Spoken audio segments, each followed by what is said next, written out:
Very good morning, dear children. Let us start our today's class with the prayer.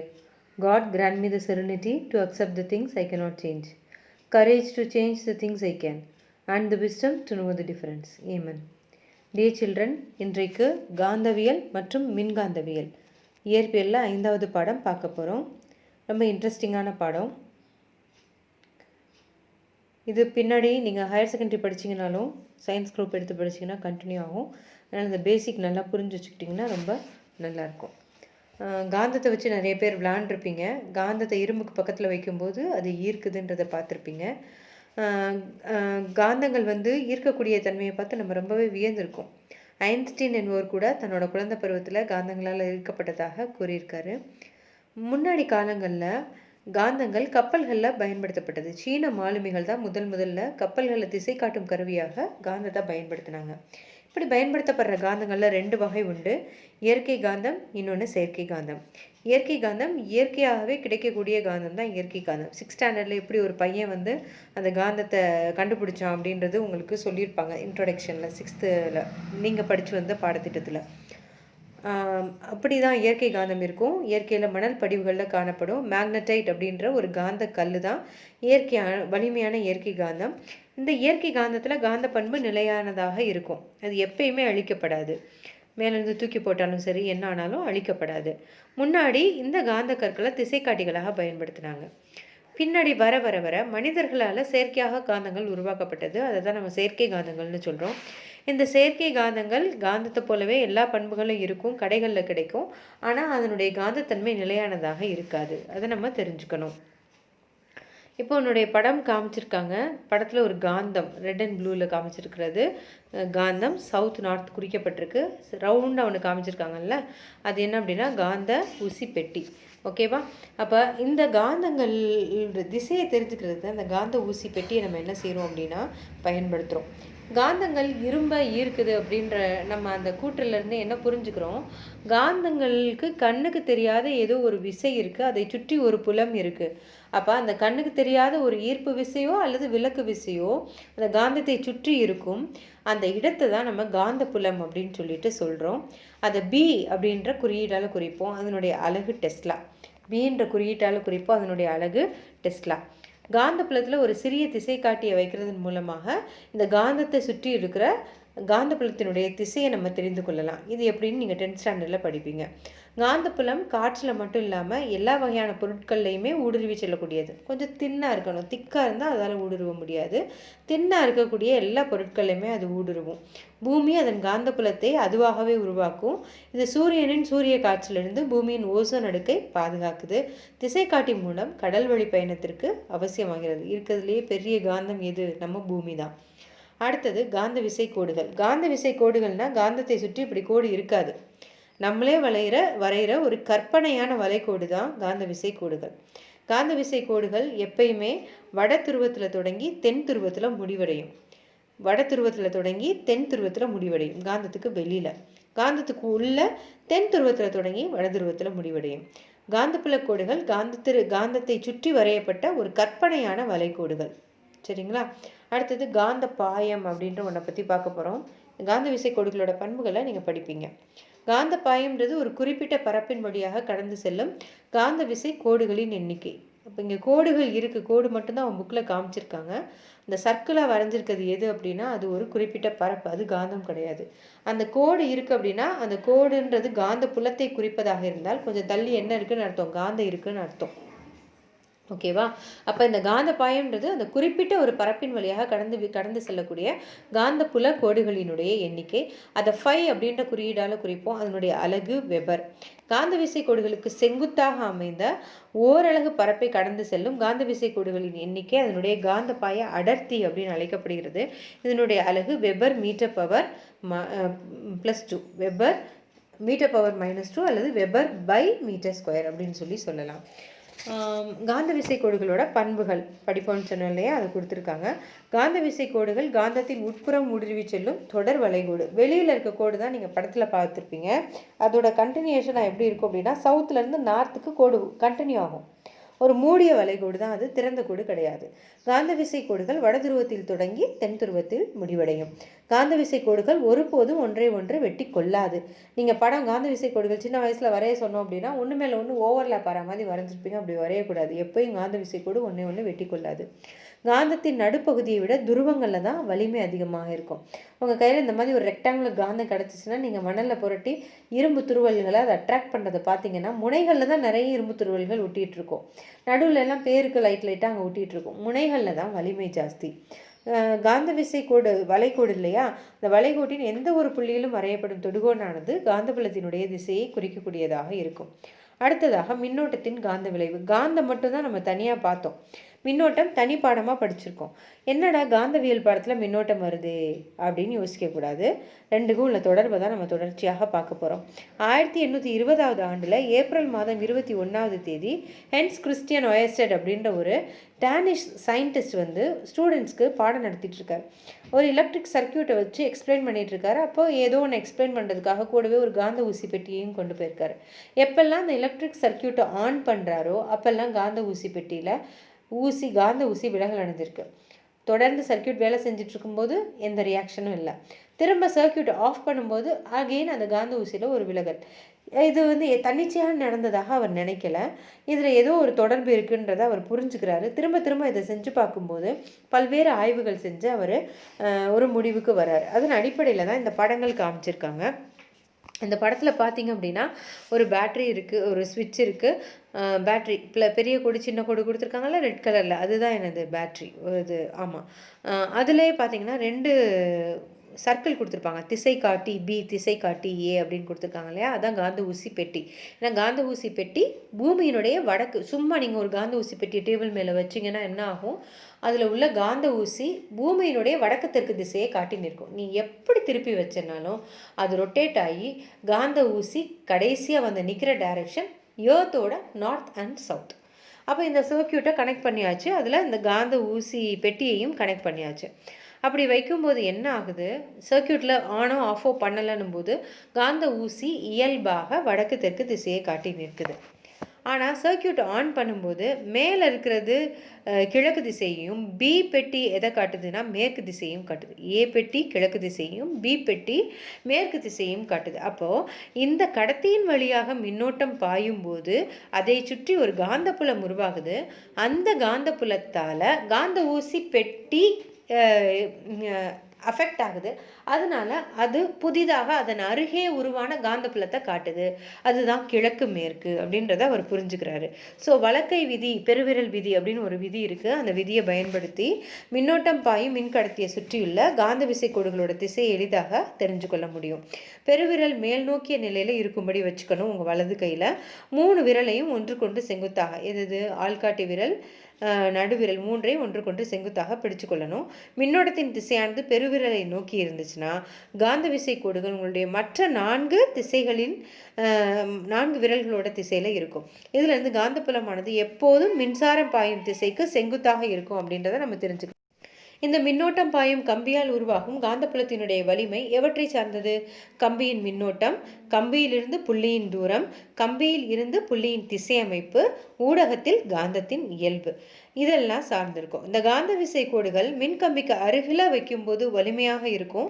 அந்த மின்சாரம் பாயும் கம்பியை விட்டு தள்ளி போக போக அதனுடைய வலிமை குறைஞ்சிரும். இந்த கம்பியின் அருகே நெருங்கிய காந்த விசை கோடுகளையும் விலகி செல்ல செல்ல குறைவான காந்த விசை கோடுகளையும் வரைவதன் மூலமாக நம்ம அதை குறித்து காட்ட முடியும்.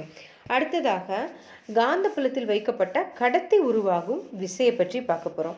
ஒரு காந்த புலம் இருக்குது. அந்த காந்த புலத்தில் ஒரு கடத்தியை வைக்கும்போது அந்த கடத்தி ஒரு விசையை உணரும். அதைத்தான் நம்ம இப்போ பார்க்க போகிறோம்.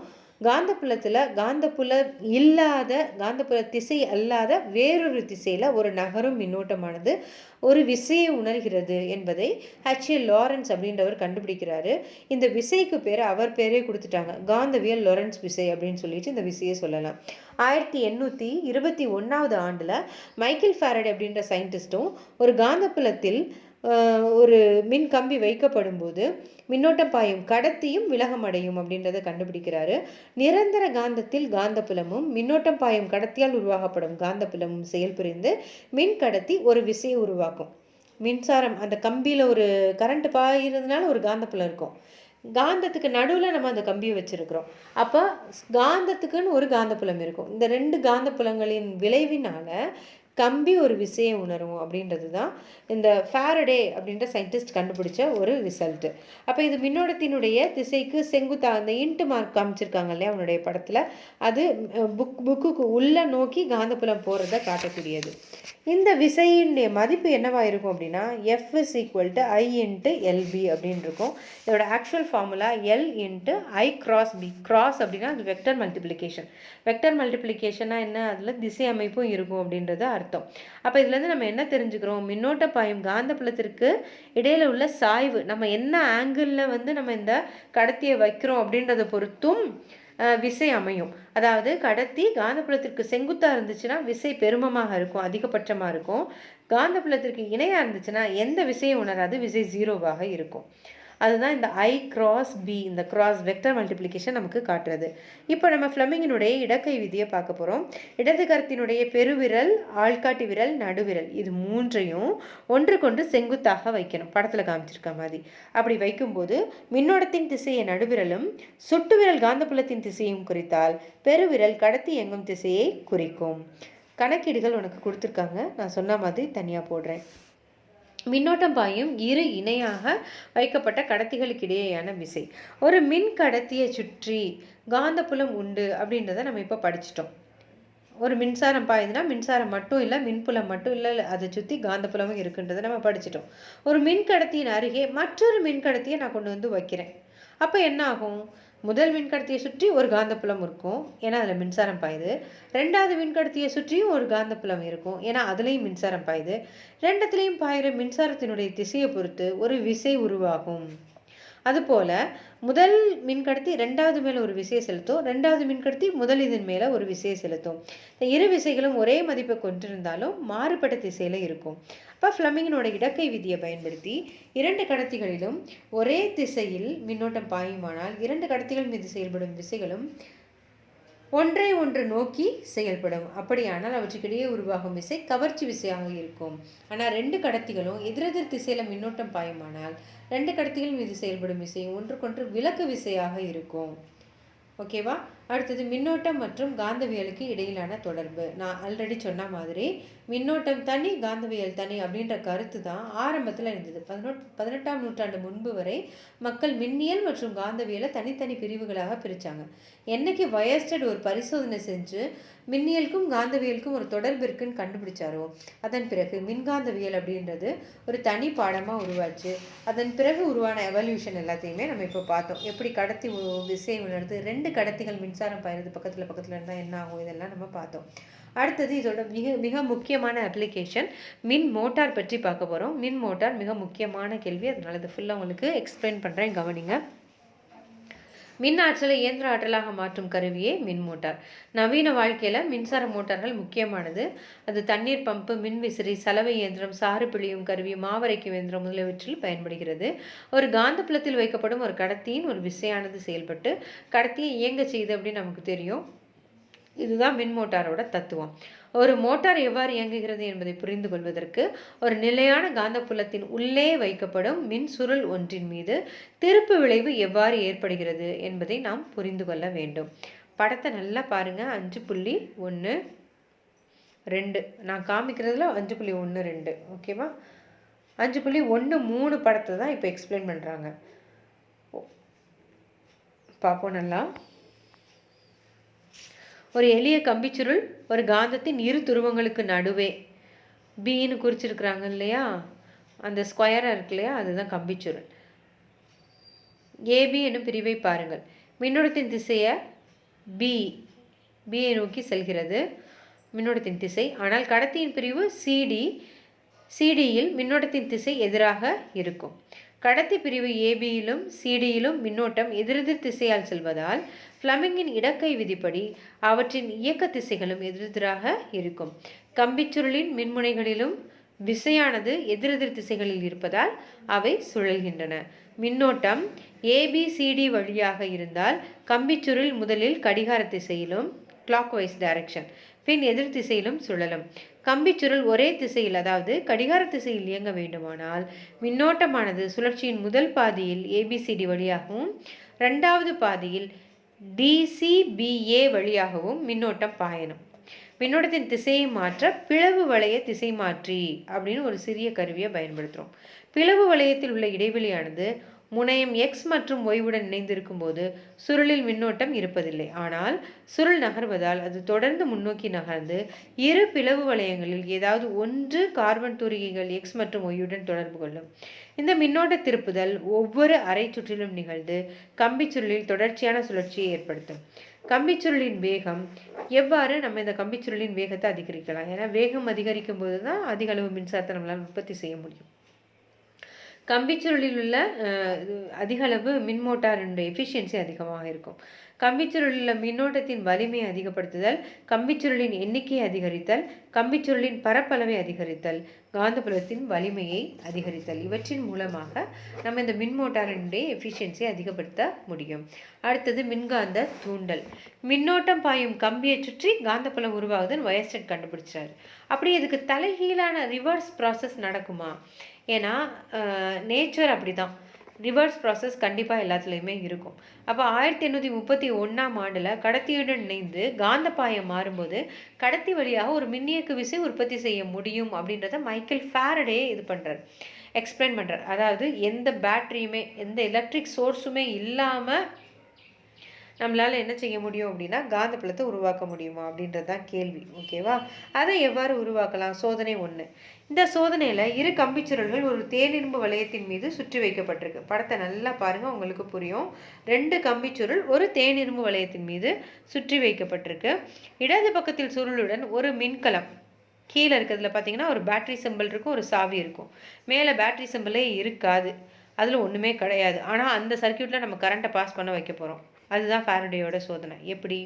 கீழே இருக்க சர்க்கியூட்டில் எப்பெல்லாம் கரண்ட்டை ஆன் பண்ணி ஆஃப் பண்ணுறோமோ அப்போல்லாம் ஒரு தூண்டப்பட்ட மின்னோட்டம் உருவாகும். இதில் மேலே இருக்கிற சர்க்கியூட்டில். ஏன் அப்படின்னா கரண்ட்டை பாஸ் பண்ணும்போது ஆன் பண்ணி ஆஃப் பண்ணும்போது ஒரு மின் தூண்டல் உருவாக்கப்படுகிறது. முதல் சுற்றில் உருவாகக்கூடிய மின் தூண்டல்னால காந்தப்புலம் உருவாகும். அந்த காந்தப்புலம் இரண்டாவது சுற்றில் மாற்றத்தை உருவாக்குறதுனால அந்த கம்பிச்சுருளின் மீது கடந்து செல்லும் போது காந்தப்பாய மாற்றம் உருவாகும். அந்த காந்தப்பாய மாற்றத்தினால ரெண்டாவது சுற்றில் மின்சாரம் உருவாக்கப்படும். ஏன்னா அதில் பேட்டரியே இல்லாமல் கரண்ட் பாஸ் ஆகும், அம்மீட்டர் டிஃப்ளெக்ட் ஆகும், அதை வச்சு கரண்ட் பாஸ் ஆகும், நம்ம கண்டுபிடிச்சிடலாம். ரெண்டாவது சோதனையை பாருங்கள். சோதனை 2க்கான படம் இதுதான். இதில் பாருங்களேன், எங்கேயாவது பேட்ரி சிம்பிள் இருக்கா? அந்த சர்க்குலராக இருக்கிறது என்னென்னா அம்மீட்டர்ன்றது கரண்ட் பாஸ் ஆகுதா இல்லையான்னு முந்தின பாடத்தில் பார்த்துருப்போம், காட்டக்கூடிய ஒரு கருவி. ஓகேவா? இப்போது அந்த சர்க்குலராக இருக்கிறதுல ஒரு காயில் மாதிரி வளைச்சி சுருள் கம்பி சுருள் இருக்கு இல்லையா, அதுக்குள்ளே ஒரு சட்டகாந்தத்தை உள்ள சொருக எடுக்க அப்படி இருக்கும்போது எப்பெல்லாம் அந்த கம்பி சுருளுக்குள்ளே சட்டகாந்தம் நகருதோ அப்பெல்லாம் என்ன ஆகும்னா அம்மீட்டர் விளக்கத்தை காட்டும், கரண்ட்டு பாஸ் ஆகும். திரும்ப வெளியே எடுக்கப்படுற அந்த மொமெண்ட்டில் அம்மீட்டர் விளக்கத்தை காட்டும், தட் இஸ் கரண்ட் பாஸ் ஆகும். பேட்டரியே இல்லாமல் அந்த கம்பிச்சுருளில் ஒரு மின்னோட்டம் தூண்டப்படுது. இதை தான் தூண்டு மின்னோட்டம்னு சொல்கிறோம். 3வது ஆய்வை பாருங்கள். 3வது ஆய்வில் பார்த்தீங்க அப்படின்னா இங்கே காந்தம் நிலையாக இருக்குது. சரி, 2வது ஆய்வில் காந்தத்தை தானே நகர்த்தணும். இந்த ஆய்வில் காந்தம் நிலையாக இருக்குது. ஆனால் கம்பிச்சுருள் படத்தை பாருங்கள். முதல் படத்தில் மேலே இருக்கா கம்பிச்சுருள், 2வது படத்தில் கம்பிச்சுருள் கீழே இருக்கா? கம்பிச்சுருளை நகர்த்துறோம். அப்படி நிலையாக இருக்கிற காந்தப்புலத்தில் கம்பிச்சுருளை நகற்றும் போதும் கீழே ஒரு ஸ்கொயர் காமிச்சிருக்காங்கல்ல, அது அம்மீட்டர், கேல்வனோமீட்டர்னு காமிச்சிருக்காங்க இல்லையா, அது கேல்வனோமீட்டர் விளக்கத்தை காட்டுது. அப்போ இதுலேருந்து நமக்கு என்ன தெரியுது? பேட்டரியே இல்லாமல் கரண்ட்டை நம்ம உருவாக்க முடியும். எப்போ? காந்தப்பாயம் மாற்றத்தை உருவாக்கும் போது. வெறும் காந்தப்புலம் மட்டும் இருந்தால் பத்தாது, காந்தப்பாயம் மாற்றம், அதாவது காந்தப்புலத்தோடு தொடர்புள்ள அந்த கம்பிச்சுருளில் காந்தப்புலத்தினுடைய எண்ணிக்கை, காந்த விசை கோடுகளின் எண்ணிக்கை மாறணும். 3வது படம் ரொம்ப தெளிவாக உங்களுக்கு அதை காட்டும். கம்பிச்சுருள் மேல் நோக்கி இருக்கும்போது சவுத்துலேருந்து நார்த்துக்கு காந்த விசை கோடுகள் வரைஞ்சிருக்காங்களா? எண்ணிக்கை எண்ணி பாருங்கள். கம்பிச்சுருள் மேலேருந்து கீழே வரும்போது எவ்வளோ அந்த கம்பிச்சுருளை கிராஸ் பண்ணுற காந்த விசை கோடுகள் என்னங்க? அந்த எண்ணிக்கையில் மாற்றம் இருக்குது. அதான் காந்தப்பாய மாற்றம். அந்த காந்தப்பாய மாற்றம் இருந்துச்சு அப்படின்னா இந்த தூண்டப்பட்ட மின்னோட்டம் உருவாகும். இந்த தூண்டப்பட்ட மின்னியக்கு விசை தூண்டப்பட்ட மின்னோட்டம் உருவாகும் இந்த நிகழ்வுக்கு பேர் தான் மின்காந்த தூண்டல். இதை கண்டுபிடிச்சவர் யார் அப்படின்னா மைக்கேல் ஃபாரடே. ஸோ இந்த தூண்டப்பட்ட மின்னோட்டத்தினுடைய திசையை தெரிஞ்சுக்கிறதுக்கு வலது கை விதி, ஃப்ளமிங்கினுடைய வலது கை விதியும் லென்ஸ் விதியும் உங்களுக்கு ஹெல்ப் பண்ணும். ஃப்ளமிங்கினுடைய வலது கை விதி என்ன சொல்லுது? வலது கையின் பெருவிரல், சுட்டுவிரல், நடுவிரல் ஆகியவற்றை ஒன்றுக்கொன்று செங்குத்தாக நீள்வாக்கில் நீட்டுங்க. சுட்டுவிரல் காந்தப்புலத்தின் திசையையும் பெருவிரல் கடத்தி இயங்கும் திசையையும் குறித்தால் நடுவிரல் மின்னோட்டத்தின் திசையை குறிக்கும். இதுதான் ஃப்ளமிங்கினுடைய வலது கை மின்னியற்று விதி அப்படின்னு சொல்லுவோம். வலது கை விதி, இடது கை விதி ரெண்டத்துலையுமே 3 விரலையும் நம்ம எதை வச்சுக்கிறோன்றது கான்ஸ்டன்ட். பெருவிரலா அது கடத்தி இயங்கும் திசை, சுட்டு விரலா காந்தப்புலத்தின் திசை, நடுவிரலா மின்னோட்டத்தின் திசை, 3மே மாறும். கடைசியாக எதை சொல்கிறோன்றதான் மேட்டர். வலது கை விதியில் கடைசியாக நம்ம எதை சொல்லுவோம்? நடுவிரலை சொல்வோம். கடைசியாக நடுவிரலை சொல்வோம். இடது கை விதியில் கடைசியாக எதை சொல்வோம் அப்படின்னா சுட்டு விரலை சொல்வோம். அவ்வளோதான். மின்னியற்றி அடுத்தது பார்க்க போகிறது. மின்னியற்றினா ஜென்ரேட்டர் நம்ம டே டு டே லைஃப்பில் நிறையா யூஸ் பண்ணிகிட்ருக்கோம் இல்லையா? இந்த ஜென்ரேட்டர் எப்படி வேலை செய்யுது அப்படின்றத தான் நம்ம இப்போ எக்ஸ்பிளைன் பண்ணியிருக்காங்க. ஒரு மாறுதிசை மின்னோட்ட மின்னியற்றியில் ஒரு நிலை காந்தத்தின் இரு துருவங்களுக்கு இடையே அமைக்கப்பட்ட சுழலும் வகையான மின் சட்டம் எனப்படும் செவ்வக வடிவ கம்பிச்சுருள் வைக்கப்பட்டிருக்கு. ஏபிசிடின்னு குறிச்சிருக்காங்க இல்லையா? அதுதான் செவ்வக வடிவ கம்பிச்சுருள். என்எஸ் அப்படின்றது காந்தப்புலம். இந்த சுருளின் 2 முனைகளுக்கு இடையே நழுவு வளையங்களாக S1 S2 இணைக்கப்பட்டிருக்கிறது. நழுவு வளையங்களின் உட்புறம் மின்காப்பு செய்யப்பட்டுள்ளது. கடத்தும் தூரிகைகளாக B1 B2 ஆகிய 2 தூரிகைகள் இருக்கு. அது S1 S2 தொடுமாறு வைக்கப்பட்டிருக்கும். இந்த S1 மற்றும் S2 இரு வளையங்களும் ஒரு உட்பக்க அச்சின் மூலம் இணைக்கப்பட்டிருக்கும். அச்சானது காந்தப்புலத்தின் உள்ளே உள்ள கம்பிச்சுருளை சுற்றும் வகையில் வெளியிலிருந்து சுழற்றப்படுகிறது. 2 தூரிகைகளின் வெளிமுனைகள் வெளிப்புற சுற்றுடன் இணைக்கப்பட்டு இருக்கும். கம்பிச்சுருள் சுற்றப்படும் போது சுருளுடன் இணைக்கப்பட்ட காந்தப்பாயம் மாறும். இந்த காந்தப்பாய மாற்றம் மின்னோட்டத்தை தூண்டுகிறது. ஃப்ளமிங் வலக்கை விதிப்படி தூண்டப்பட்ட மின்னோட்டத்தின் திசையானது கம்பிச்சுருளில் ABCD வழியாகவும் வெளிப்புற வட்டத்தில் B2விலிருந்து B1 நோக்கியும் பாயும். சுழற்சியின் 2வது பாதியில் மின்னோட்டத்தின் திசை மாறும். கம்பிச்சுருளின் திசையானது BCBA வழியாகவும் வெளிப்புற பாதையில் மின்சாரம் B1லிருந்து B2க்கு பாயும். சுருளின் சுழற்சி தொடர்ச்சியாக இருக்கும்போது மின்னோட்டத்தினுடைய திசை தொடர்ந்து மாறிட்டே இருக்கும். ஒவ்வொரு அரை சுழற்சியிலையும் மாறிட்டே இருக்கும். இது மாறுதிசை மின்னோட்டத்தை உருவாக்குற வழி. நேர்திசை மின்னோட்டத்தை நம்ம பெறணும், ஏசிக்கு பதிலாக DC வேணும் அப்படின்னு நினச்சோன்னா பிளவு வளைய திசை மாற்றியை நம்ம பயன்படுத்தணும். இந்த அமைப்பில் ஒரு தூரிகை எப்போதும் மேல் நோக்கி மின்சட்ட கையுடன் மற்றொரு தூரிகை எப்போதும் கீழ் நோக்கிய மின்சட்ட கையோடு தொடர்பு கொண்டு இருக்கும். எனவே மின்னோட்டம் ஒரே திசையில் உருவாக்கப்படுகிறது. இவ்வகை மின்னியற்றி DC மின்னியற்றி, நேர்திசை மின்னியற்றி, டைரக்ட் கரண்ட் என்று அழைக்கப்படுகிறது. அடுத்தது மின்மாற்றி. மின்னியற்றி வேற, மின்மாற்றி வேற. மின்மாற்றினா டிரான்ஸ்ஃபார்மர். ஒரு குறைந்த மின்னழுத்தத்தை உயர் மின்னழுத்தமாக டிரான்ஸ்ஃபார்மர் மாற்றும், உயர் மின்னழுத்தத்தை குறைந்த மின்னழுத்தமாக மாற்றும். அங்கங்கே உங்கள் தெருக்களில் முக்குகளில் டிரான்ஸ்ஃபார்மர் வச்சுருப்பாங்க. அதுதான் வேலை. ஏன்னா அதிகமான கரண்ட் பொட்டென்ஷியல் உங்களுக்கு வர்றதில் உங்களுக்கு தேவையான அளவுக்கு கரண்ட்டை மட்டும் அனுப்புறது தான் இந்த டிரான்ஸ்ஃபார்மரோட வேலை. அதாவது உயர்ந்த மின்னழுத்தத்தை குறைந்த மின்னழுத்தமாக மாற்றக்கூடியது. இந்த டிரான்ஸ்ஃபார்மரில் 2 சுற்றுகள் இருக்கும். முதன்மை சுருள், துணை சுருள்னு 2 சுருள் இருக்கும். பார்த்தீங்களா? முதன்மை சுருள் ஆரஞ்சு கலர் ஒயர் சுற்றிருக்காங்களா? அது முதன்மை சுருள். 2வது துணை சுருள். முதன்மை சுருளையும் துணை சுருளையும் சுற்றப்பட்ட சுற்றுகளோட எண்ணிக்கை சமமாக இருக்காது. ஏற்று மின்மாற்றினா ஒரு மாதிரி இருக்கும், இறக்கு மின்மாற்றினா ஒரு மாதிரி இருக்கும். ஏற்று மின்மாற்றினா என்ன? குறைந்த மின்னழுத்தத்தை உயர்ந்த மின்னழுத்தமாக மாற்றுறது ஏற்று மின்மாற்றி. இறக்கு மின்மாற்றினா என்ன? குறைந்த மின்னழுத்தத்தை அதிக மின்னழுத்தத்தை குறைந்த மின்னழுத்தமாக மாற்றுறது இறக்கு மின்மாற்றி. இப்போ இந்த ஏற்று மின்மாற்றி இறக்கு மின்மாற்றி பற்றி பார்க்கலாம். ஏற்று மின்மாற்றி ஒரு குறைந்த மாறுதிசை மின்னழுத்தத்தை உயர் மாறுதிசை மின்னழுத்தமாக மாற்றுவதற்காக பயன்படுத்தப்படும் மின்மாற்றி ஏற்று மின்மாற்றி. VS greater than VP. VSனா என்னது? Sனா செகண்டரி, Pனா பிரைமரி, Vனா வோல்டேஜ். செகண்டரியில் இருக்க வோல்டேஜ் பிரைமரியில் இருக்கிற வோல்டேஜை விட, பிரைமரினா முதன்மை, அதில் இருக்க வோல்டேஜை விட கூட இருக்கும்.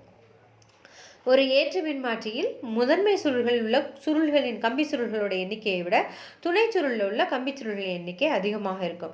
NS greater than NP ஆக இருக்கும். என்ன? நம்பர் ஆஃப் டர்ன்ஸ், எத்தனை சுற்றி இருக்கும் அப்படின்றது தான் என்ன. S means secondary, P means primary. இறக்கு மின்மாற்றி ஒரு உயர் மாறுதிசை மின்னழுத்தத்தை குறைந்த மாறுதிசை மின்னழுத்தமாக மாற்றுவதற்கு பயன்படுத்தப்படும் மின்மாற்றி இறக்கு மின்மாற்றி என அழைக்கப்படும். அதாவது விஎஸ் லெஸ் தேன் விபி. ஒரு இறக்கு மின்மாற்றியில் முதன்மை சுருளில் உள்ள கம்பிச்சுருள்களின் எண்ணிக்கையை விட துணை சுருளில் உள்ள கம்பிச்சுருள்களின் எண்ணிக்கை குறைவாக இருக்கும். என்எஸ் லெஸ் தேன் என்பியாக இருக்கும். மின்மாற்றி தொடர்பான சூத்திரங்கள் உங்களுக்கு இங்கே கொடுத்துருக்குறாங்க. இதை நல்லா மனப்பாடம் பண்ணிக்கோங்க. எதுக்கு யூஸ் ஆகும்? கணக்கீடுகள் செய்கிறதுக்கு உங்களுக்கு ரொம்ப ஹெல்ப்ஃபுல்லாக இருக்கும். கணக்கீடு 3 இதன் அடிப்படையில் தான் கொடுத்துருக்காங்க. அடுத்ததாக நம்ம பார்க்க போகிறது என்ன அப்படின்னா, மின்காந்தத்தினுடைய பயன்கள். மின்காந்தம் நிறைய இடங்களில் நமக்கு பயன்படுகிறது.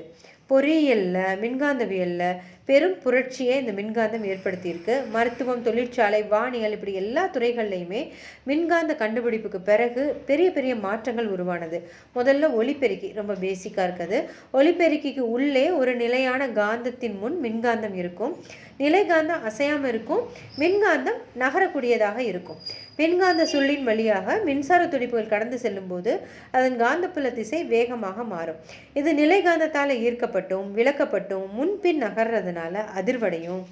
எவ்வளவு அதிர்வு மின்சாரம் பாயுதோ அதுக்கேற்ற மாதிரி அதிர்வு இருக்கும். அது ஒலி சைகைகளாக மாற்றப்பட்டு நமக்கு கிடைக்கும். இந்த அதிர்வுகளை அதிகரிக்க செய்து நமது காதுகளை சுற்றியுள்ள காற்றுக்கு ஒலி அலைகளை ஊடுருவ செய்யும். அடுத்தது காந்த தூக்கு தொடர் வண்டி, மேக்னட்டிக் ட்ரெயின். இது ஜப்பானில் ரொம்ப காமனாக இருக்கும். இந்தியாவில் கூட சீக்கிரம் வந்துடும் எதிர்பார்ப்போம். காந்த தூக்கல் முறையில் ஒரு பொருளானது மின்காந்த புலத்தினால் உயர்த்தப்படுகிறது. காந்த தூக்கல் தொடர்வண்டியில் 2 வகையான காந்தங்கள் பயன்படுத்தப்படுகிறது. ஒன்று, சக்கரத்தை விலக்கி தொடர்வண்டியை தண்டவாளத்திலிருந்து மேலே தூக்கிடும். இன்னொன்று, வண்டியை முன்னோக்கி வேகமாக தள்ளும். இந்த 2 வகையான காந்தங்கள் இதில் இருக்குது. தொடர்வண்டியானது காந்த தத்துவத்தின் அடிப்படையில் வண்டியின் நிலையான காந்த தன்மையும் வேகத்தையும் கட்டுப்படுத்தக்கூடிய வழிகாட்டியின் வழியாக நகர்கிறது. அடுத்தது மருத்துவத்துறை. மருத்துவத்துறையில் மேக்னட்டிக் ரெசனன்ஸ் இமேஜிங்னு சொல்லுவோம், எம்ஆர்ஐ அப்படின்னு சொல்லிட்டு. காந்த ஒத்ததிர்வு தோற்றுருவாக்கல். எம்ஆர்ஐனா மேக்னட்டிக் ரெசனன்ஸ் இமேஜிங் அப்படின்னு அர்த்தம். நிறைய நம்ம உள்ளுறுப்புகள் நம்ம ஸ்கேன் பண்ணுறோம் இல்லையா, அது இதை பயன்படுத்தி தான். மின்காந்த புலங்கள் புற்றுநோய்க்கான உடல் வெப்ப உயர்வு சிகிச்சைகள் மற்றும் காந்த ஒத்ததிர்வு தோற்றுருவாக்கல் போன்ற மேம்பட்ட மருத்துவ உபகரணங்களில் முக்கிய பங்கு வகிக்கிறது. மின்காந்த தத்துவத்தின் அடிப்படையில் செயல்படும் பிற உபகரணங்கள் மனித உடலை பற்றிய தகவல்களை எளிதில் ஸ்கேன் செஞ்சிடும். ஸ்கேனர்ஸ், எக்ஸ்ரே உபகரணங்கள் மற்றும் பிற மருத்துவ உபகரணங்கள் பலவும் இந்த மின்காந்த கொள்கைகளை பயன்படுத்தி தான் செயல்படுகிறது. இது வரைக்கும் உங்களுக்கு இந்த பாடம் புரிஞ்சிருக்குன்னு நம்புகிறேன். நல்லா படிங்க. All the best. God bless you.